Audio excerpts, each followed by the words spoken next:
बापरे, तुम्ही पण हे पाहून थक्क व्हाल. काय तर ते पुढे सांगते. बरं, मी शीतल आणि हे ते प्रणूची ना तयारी चालली होती. पेपर होता तिचा, तर शेवटपर्यंत जाईपर्यंत तिचा अभ्यास चालू असतो. रात्री पण खूप वेळ करते आणि इथे जे चालली होती ती क्लासला. मग ते पण वाट बघत उभी असतात तिचे, जोपर्यंत आवरत नाही तोपर्यंत. आणि समोरच्या काकू बोलत होत्या पाणी कधी येतं काय, तर तो विषय चालू होता इथे. ती गेल्यानंतर माझं झाडायचं वगैरे मग मी आवरून घेत असते.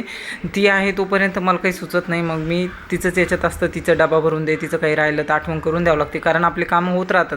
पण मुलांचे एकदा गेले की मग निवांत आपली कामं केल्या जातं. पण ती गेल्यानंतर मग मी सगळं झाडझूड वगैरे, बाहेरचं साफसफाई, पाणी मारणं वगैरे सगळं करून घेत असते. त्याच्यात काय झालं ना, आज आमचं पाणी होतं, त्याच्यामुळं जरा जास्तीचे कामं असतात, तुम्हाला तर माहितीच आहे.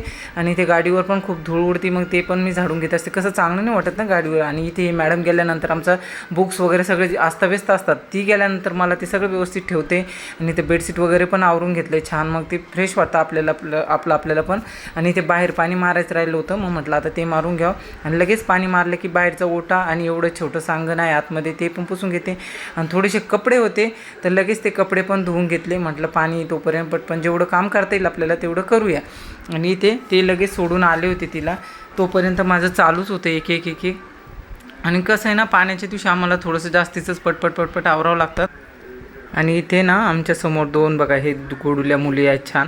म्हणजे असं ना, त्या आईला असं आई करायला लागली की तिच्या हातातून घेणार झाडायला, पाणी लोटायला. म्हणजे मुलींना आहे ना सांगायची गरज पडत नाही, हे आपोआपच शिकतात लहानपणापासून.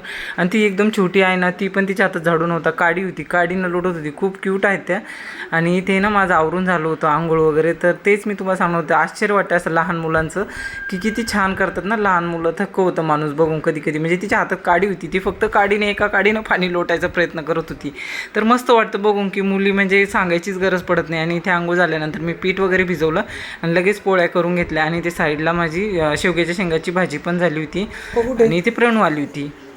का बरं? ती येईपर्यंत ना माझा स्वयंपाकच चालू होता. मग असं बोलणं चालू होतं आमचं काहीतरी. आणि तू कुठून आली? हा, म्हणजे अशी गाडी एकटीने. हा, कशी पळती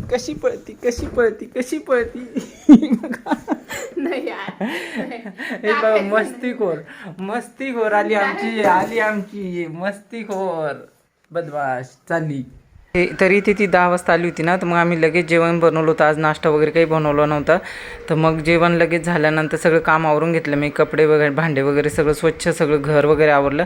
आणि ती इथे झोपली. तर व्लॉग कसा वाटला